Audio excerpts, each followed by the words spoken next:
good morning. So, punta tayo ng National Museum today. Mga 3 museum. Tignan natin ano nga ba ang nasa loob ng mga museum na yon. At, traffic nga ba papuntang Manila after ng Pasko. So, nasa may malapit yun sa Luneta. So, tignan natin kung gaano ka-traffic papunta doon. At ano ang mga makikita natin. Kasama natin ang mga bagets. Tara, let's explore.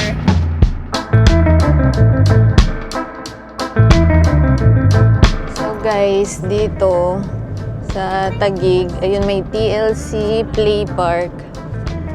O maaga pa ngayon eh. Ayan, may bagong park dito guys. Ayan, sobrang laki niya guys. Kanina pa tayo nagda-drive pero hindi pa tapos yung park. I mean, hindi pa. Andyan pa siya hanggang doon pa sa dulo.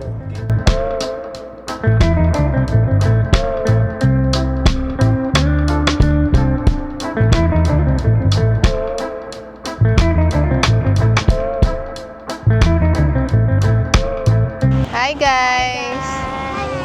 Ano, ready na ba kayo? Yes! Excited! Sino excited? Taas kamay! Me!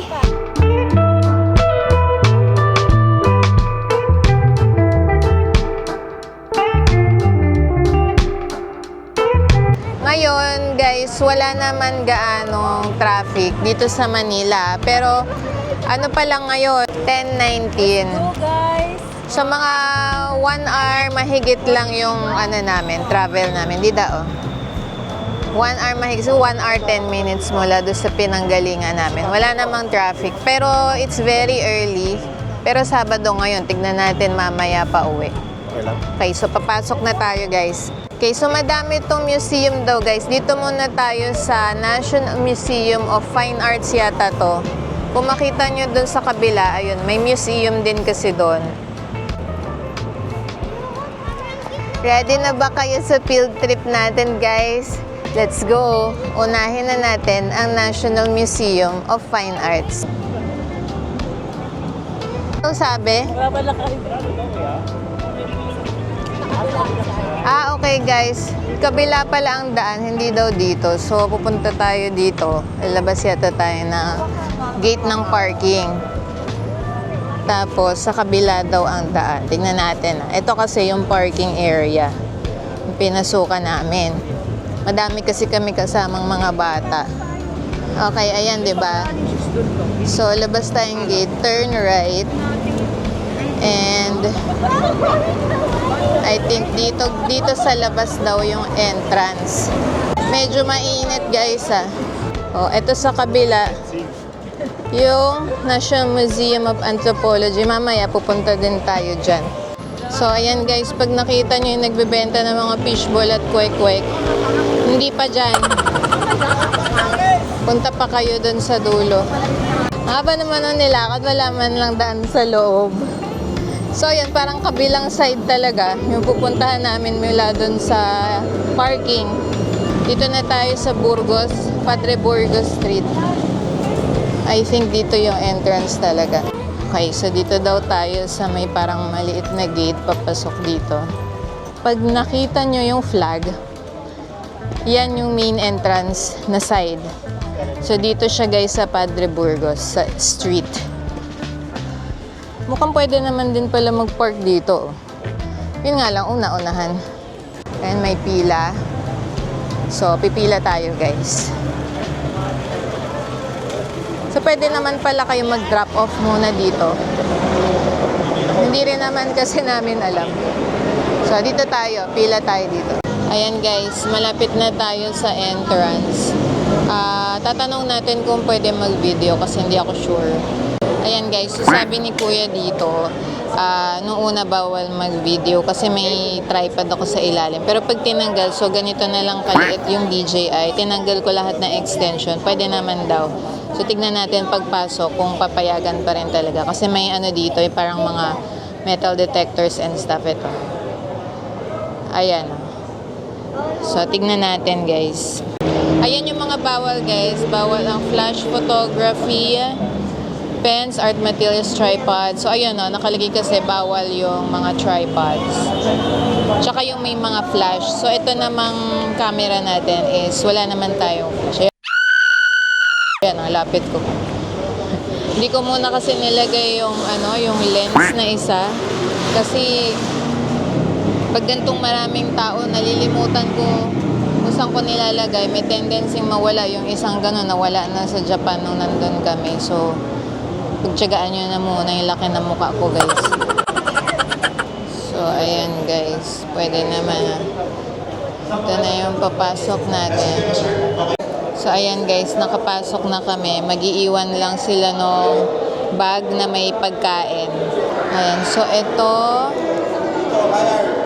ang entrance, guys, ng National Museum. So, dito nagpunta kasi yung group tour. Kaya dito tayo mauna. Oh my gosh, guys. Sa textbook ko lang nakikita to, but now it's here. Oh, ito yata ito ba ang Spolaria? Oh, guys. Sobrang epic. Sensitive most of the paintings at sculpture. Pwede mo paint in colors. Yes, Spolarium nga, guys. Spolarium. Guys, sa textbook ko lang nakikita to. Ngayon, andito na siya. B, tignan mo yan. Sikat yung painting na yan, baby. Huwag mo nga hawakan, ha? Ha? Yes, painting talaga. Makikita nyo, pag-aaralan nyo sa school yan. Tandaan mo pangalan yan, Spolarium. Ayun yung pangalan niya.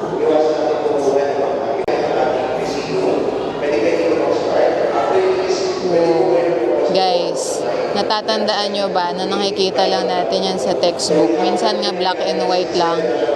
And ngayon, ito na siya. It's amazing. So, i-off ko lang to just to appreciate the art muna, guys. So, ito siya, guys. Ang Spolarium ay pininta ni Juan Luna. Guys, pag nasa quiz nyo, ayan ha, Spolarium is pininta ni Juan Luna.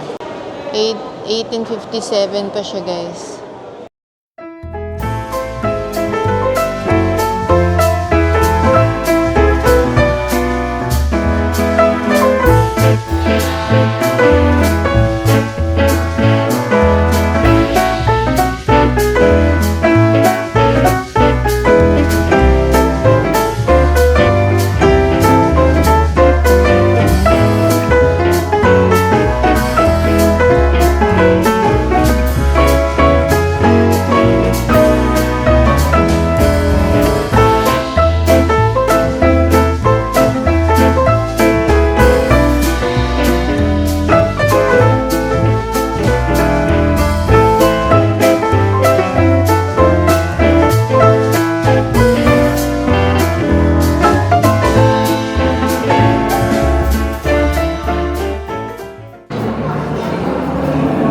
Parang ganito din yung upuan natin sa bahay. May sulian. Pwede ko pa nalagay yung upuan namin dito. Pang museum na yung upuan namin eh. O ma, mga upuan mo nandito ma. Okay guys, paakyat kami ng second floor. Tingnan natin ano meron doon. Guys, mukhang mas madaming paintings dito sa second floor. Kung mga paintings ang bet nyo. Pakita ko sa inyo.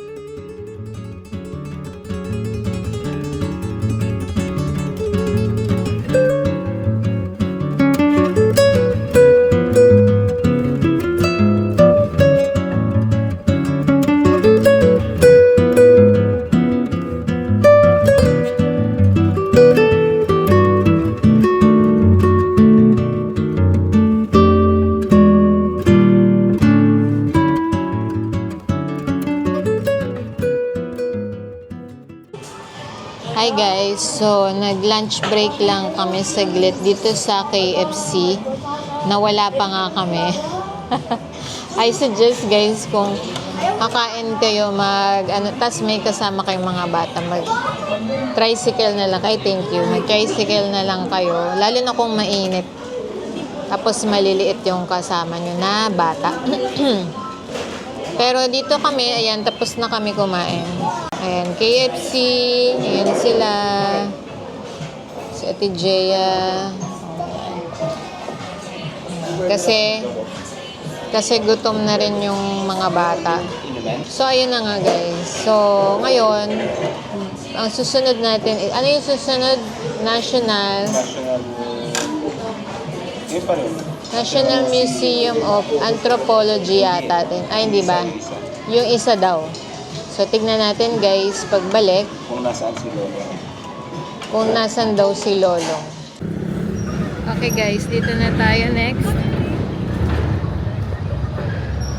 Ayan, let's go over here. Dito na yung next nating pupuntahan. So, Tapat na ng pagpasok, dito sa left is the National Museum of Natural History. So, dito tayo yata pupunta. There you go. And then on the right side, dito naman is the National Museum of Anthropology. Ayan. So again, doon tayo galing guys, doon sa entrance. Doon. Okay? Haggard niya ang ante nyo. Apakainit. Hindi ko naman mahawakan yung payong kasi look.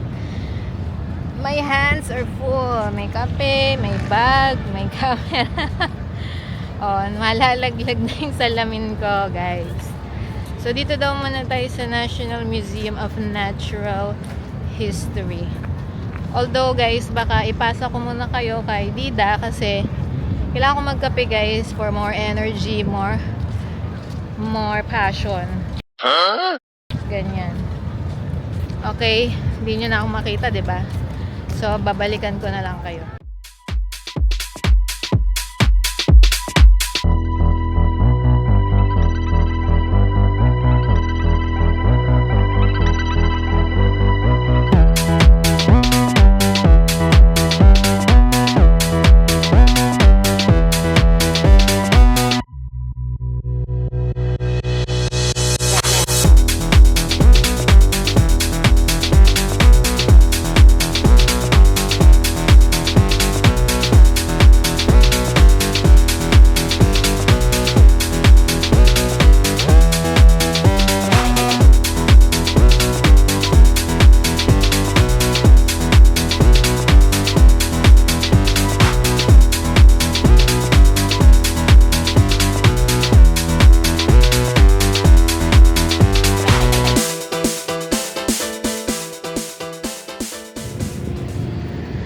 Okay guys, so nagpaiwan muna ako dito. So ngayon, gamit ko muna yung phone ko. So pasensya na muna sa quality guys ng video and audio. Kasi nagkakape muna ako and bawal yata sa loob. Ang food and drinks, I would assume, kasi museum yun. So ngayon, guys, free nga pala yung mga museum ha. Syempre pag meron kayong tour guide, baka may bayad yung tour guide syempre. Pero yung mismo museums, like nung pumasok kami kanina sa Museum of Fine Arts, Natural Museum of Fine Arts is national pala, National Museum of Fine Arts. Walang bayad yun guys, it's free. So, nasa kanila muna yung aking DJI camera. Sila muna mag-video sa loob. And, dito muna ako magkape lang tayo guys for more energy and kailangan lang umupo ng aking kwarentahing katawan guys. So pahipahinga lang and then susunod tayo sa loob later. Okay? So yan lang guys. Dito ko. Diba? Maraming bench na pwedeng upuan dito. Yun nga lang dahil medyo mainit yung araw, yung ibang bench hindi makaupo yung mga tao kasi mainit. So buti dito sa may tabi lang ng museum. Ito lang yung museum guys. Ayan. So ayan, nandito tayo guys. Okay, so see you later. So, ayun guys, nakadalawang museum lang kami tapos ang plan ngayon is pupunta ng TLC Park. Yung pinakita namin sa inyo kaninang park sa Taguig. So, tignan natin kung ano mangyari kung matutuloy pa kami. Okay guys, so nandito na tayo sa TLC Park. Ito yung area ng Gate 1. Pero ang parking daw pala is Gate 7 pa. Gate 2, Gate 3. O, ito pag ano nyo dito, Gate 2 pa lang, Gate 3. So, dulo yung parking guys. Hi guys! So, nandito na kami sa TLC Park. Libre ang entrance guys. Libre ang entrance. Libre din ang parking. As of now, hindi natin alam kung magbabago pa yon. Later on, baka patikim lang muna to kaya free.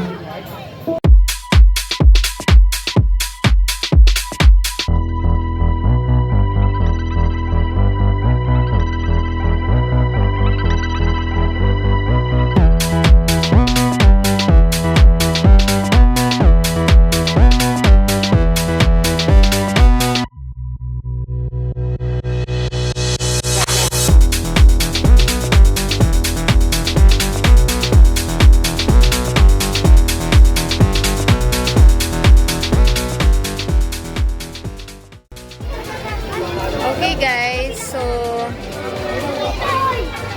ayan, nagpicture kami dito. So, ang impression ko dito guys, para siyang park na madami kang lugar para makapagpa-picture kayo as family. Ayan, madaming mga katulad nito. Ayan o. So, hindi mo siya masasakyan. Pwede lang kayong magpicturean. Like ito, yung mga Ferris wheel. Kasi ayun, nandito sa likod ko. Hindi siya nasasakyan guys. Ano lang din siya, display lang. So, pang picture-picture lang siya. Tumatambay lang dito yung mga family. And then, later on ngayon, pupunta tayo dun sa food park area. So, tignan natin ano yung mga food na nandun. And syempre, papakita namin ano pa yung mga magagandang picture spots dito sa TLC Park.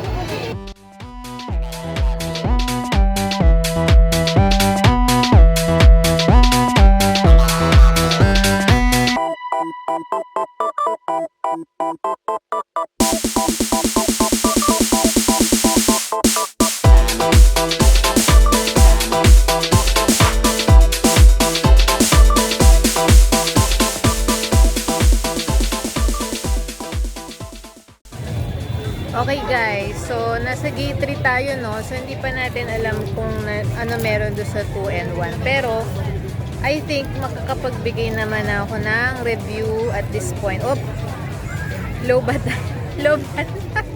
Hi guys, so ito na nga ang review natin. Medyo late na pero here we go. So dun sa TLC Park guys, more on walang rides doon, walang rides. So more on yung mga display nila doon or yung mga umaandar na mga parang rides are more on pang picture, video, mga pang Instagrammable spots, ganyan. Ganun lang siya, pang picture lang siya. You can hang out there with your friends, family, malaki yung lugar. Pero dahil nga Christmas season, nung nagpunta kami doon, sobrang daming tao guys, sobrang daming tao. So, ang pwede mo lang gawin doon is, after mag-picture, meron ding kumakanta doon. So, pwede kayong mag-hangout doon. Or, kumain. Ngayon, madami namang bilihan ng food. Pero dahil sa dami ng tao, kulang yung mga upuan. No? So, medyo pahirapan maghanap ng table and chairs para kumain. Chairs. Ngayon, babalik ba ako uli sa TLC Park for a person na tulad ko na hindi ko masyadong type yung mga masyadong crowded na lugar, nakaka-suffocate for me. Siguro hindi na ako pupunta ulit doon. Siguro I would prefer kung tambay lang naman sa mall na lang, ganyan, kasi doon may mga kainan din naman, and then may kidzuna for kids sa mga mall or mga laruan ng bata.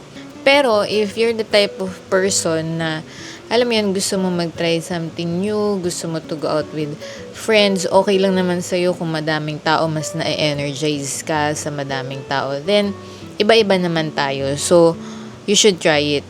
Pero, sa ngayon na i-upload ko to, hindi ko alam kung meron pa nung park because puro pang Christmas kasi yung time na nandun kami. And then, hindi na kami nakadaan ulit doon. So, I don't know kung binabago ba nila yung theme or after Christmas, wala na ba siya. Another thing, medyo matagal lang din yung sa parking kasi nga sobrang daming tao. So, talagang dapat pipila ka doon ka na sa pinaka-right lane ng C6 kapag magpa-park ka doon sa gate 7. Medyo nakakos lang din talaga siya ng traffic, no? Pero kasi Christmas season nga. Ayun lang guys, okay naman siya. It's not for everyone, lalo na sa mga kwarentahing tulad ko. Hindi na siya hindi na siya yung mga type ng lugar na gusto naming puntahan. But for the younger people siguro, I think you might enjoy it naman, no? So ayun lang guys. Kung nagustuhan niyo yung video na to, please paki-like naman yung video and subscribe to our channel, The Cube Explores, and follow us in our social media accounts. So, yun lang. Thank you for watching and see you in our next video.